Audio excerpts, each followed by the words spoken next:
السلام عليكم ورحمة الله وبركاته. ما اشتقتوا لي من زمان ما صورت مقاطع، واليوم راح نسوي مقطع خرافي راح يعجب كل اللي في القناة. اليوم راح نتكلم على افلام سواها حاتم وليلى، راح نطقطق عليهم شوية، يعني نبغى نطقطق، يعني حرام يعني الناس تتابعون المقطع. لا، اليوم راح نتكلم عن نهاية الدلع.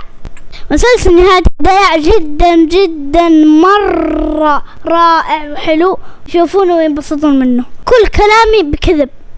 حاتم وليلى لا تخاصموني، ترى انا صديقكم في العمل. اليوم راح نتكلم عن مسلسل نهاية الدلع، عن اطفال البزران زي اخويا حسان الدلوع البكاية ما يتقبل الخسارة حتى.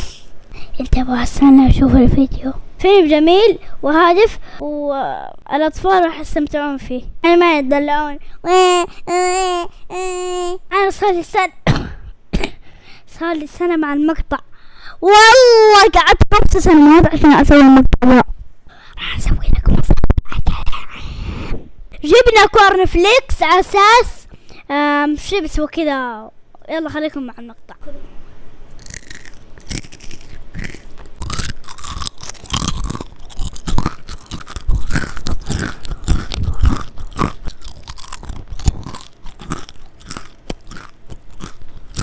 ناكل كمان.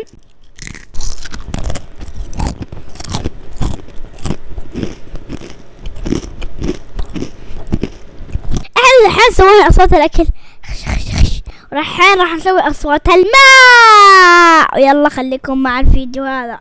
الحين جبنا المويه وخلينا نسوي اصوات المويه.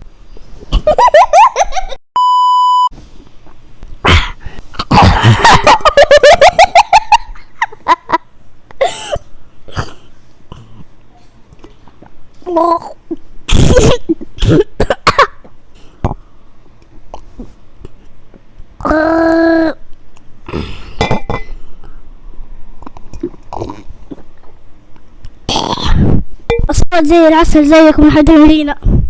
وشوف مقطع ولد خالد سعيد أحمد. وفي نهاية هذا الفيديو لا تنسون اللايك والاشتراك. باي باي.